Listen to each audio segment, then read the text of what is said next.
তোমার সাথে যদি এরকমটা হয় যে তোমার গার্লফ্রেন্ড তোমার বন্ধুর সাথে প্রেম করছে, তখন তুমি কি করবে? তোমার অবস্থাটা কি হবে? তো সেম সিচুয়েশন। আর এইরকমটাই আমার সাথে হয়েছে। আমার গার্লফ্রেন্ড আমার বন্ধুর সাথে প্রেম করেছে, যাকে আমি সব থেকে বেশি বিশ্বাস করতাম, যাকে আমি সব থেকে বেশি আমার কথাগুলো শেয়ার করতাম, যে আমার প্রায় সব কথাই জানে, সেই বন্ধু আমার সাথে এরকম করেছে।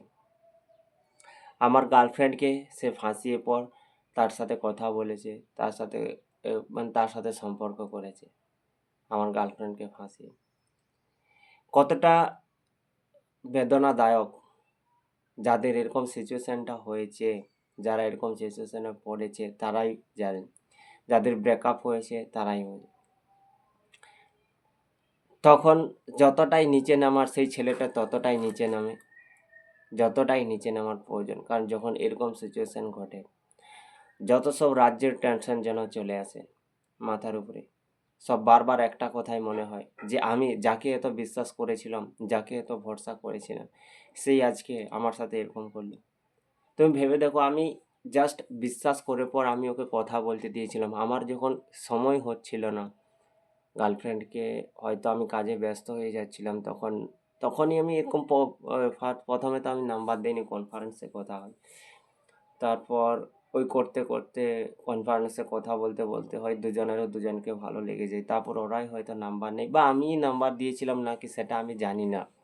আমি নাম্বার দিয়েছিলাম নাকি সেটা আমি জানি না। ঠিক আছে।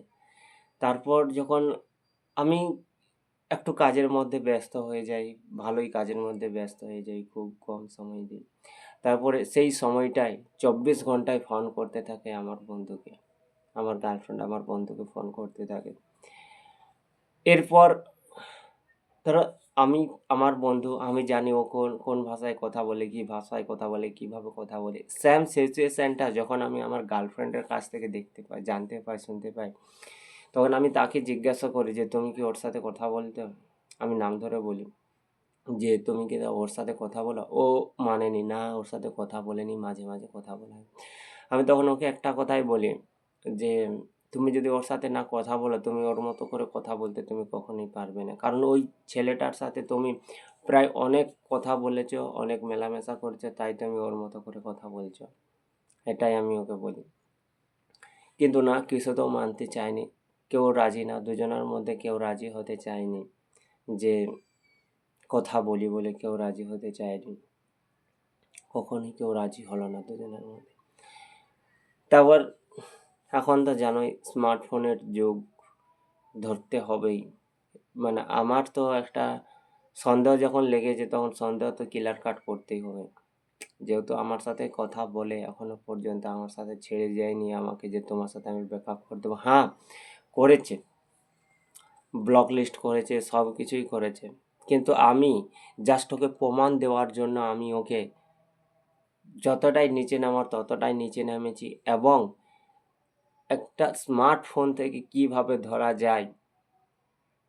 কারণ ও তো যথেষ্ট, ও যখন আমি বলেছি ও তার না না করছে ঠিকই, কিন্তু আমাকে তো ও নিশ্চয়ই ভালোবাসে, কিন্তু জোর করে তো বলতে পারছে না যে তুমি এইসব করো না, এইসব কিছু করো না, জোর করে তো আর বলতে পারছে না। তো একটা স্মার্টফোন থেকে তার কলার লিস্টটি, তার কলিং হিস্ট্রি চেক করি।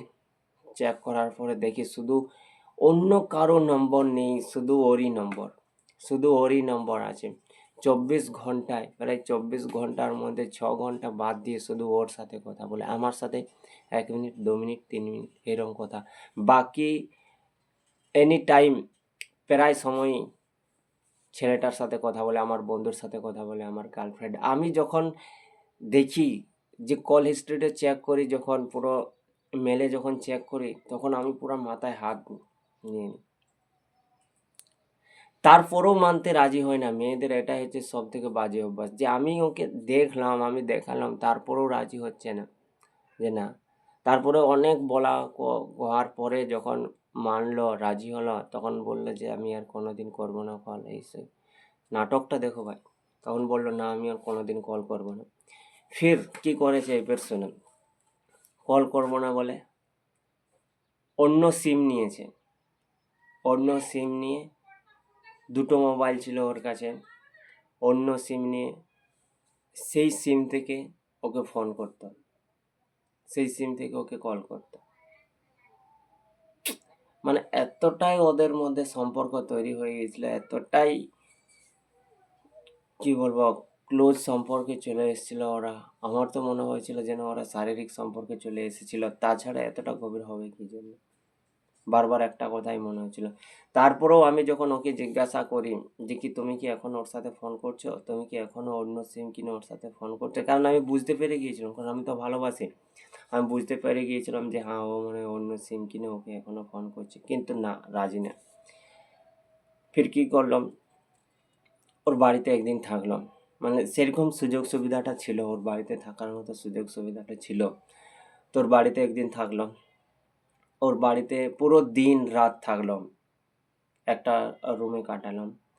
ফির ও যখন বাথরুম গেল, বাথরুমে গিয়ে আমি পুরো ঘর চেক করলাম, চেক করে দেখতে পেলাম যে একটা সিম পাওয়া গেছে, একটা সিম লুকিয়ে রেখেছে, সেই সিমটা পাওয়া গেছে। আমি দেখলাম সেই সিমটা, আমি কি করলাম, আমি ওকে বললাম না যে আমি সিম একটা পেয়েছি বলে, আমি বললাম না। আমার কাছেও তখন দুটো ফোন ছিল, সিমটা আমি একটা ফোনে লাগালাম, আমার একটা ফোনে লাগালাম, লাগিয়ে কি করলাম, লাগিয়ে আমি ফোন করলাম, আমার বন্ধুকে আমি ফোন করলাম সিমটা লাগিয়ে। আমি কথা বলিনি, আমি আস্তে আস্তে কথা বলছি, হ্যালো কী করছো, এইভাবে কথা বলছি। ও তখন দেখছি হ্যাঁ, ও ওদের মধ্যে সম্পর্কটা এতটাই চলে গিয়েছিলো, বল বল এইভাবে কথা বলছিল। আমি কোনোদিন তুই তাকার করিনি, কিন্তু ওরা তুই তাকার দিয়ে কথা বলতো, মানে এতটাই গভীর সম্পর্ক হয়ে গিয়েছিল ওদের সাথে।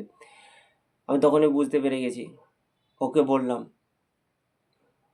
কী করছে না করছে, আমি ফুসফুস করে কথা বলছিলাম যাতে না চিনতে পারে যে কে বলছে। ফির ওকে আমি শোনাচ্ছিলাম, বল বল বলছে। তারপরে যখন বুঝতে পেরে গেছে তখন বলছে তুমি ফোনটা রাখো, আমার গার্লফ্রেন্ড বলছে তুমি ফোনটা রাখো। সত্যি বলছি ভাই, তারপরে ওকে যা আমি মেরেছিলাম, প্রচুর মেরেছিলাম, প্রচুর মেরেছিলাম ওর বাড়িতে। যদি আমি ওকে শুধু একটা কথাই বললাম যে আমাকে মিথ্যা কথা কেন বললে, বাস আমি কথাটাই বললাম যে আমাকে মিথ্যা কথা কেন বললে, তুমি তো মেনেই নিতে পারতে যে হ্যাঁ আমি ফোন করেছি, এই সিমটা কিনেছি, নতুন করে কিনেছি। প্রচুর মেরেছিলাম। তো এরকম ঘটনা কার কার সাথে ঘটেছে কমেন্টে জানাতে পারো তোমরা, যে এরকম ঘটনা কার কার সাথে ঘটেছে। আর যাদের সাথে ঘটেছে তারাই বুঝে যে কতটা কষ্টকর, কতটা বেদনাদায়ক এই দিনগুলো পার করা, এই সময়গুলো পার করা। প্রত্যেকটা মুহূর্ত মনে হয় যেন ও এখনও কল করছে, ও এখনও ফোন করছে, ঠিক আছে। আর নিজের বন্ধু যখন তোমার গার্লফ্রেন্ডের সাথে এরকমটা করবে তখন খুবই খারাপ লাগে। তো যদি কারো এরকম ঘটনা ঘটে থাকে তো অবশ্যই তোমরা কমেন্টে জানাতে পারো। আর কি বলবো, আর কিছু বলার নেই। একটা খুবই কষ্টকর দিন কাটিয়েছি, খুবই কষ্টকর দিন কাটিয়েছি।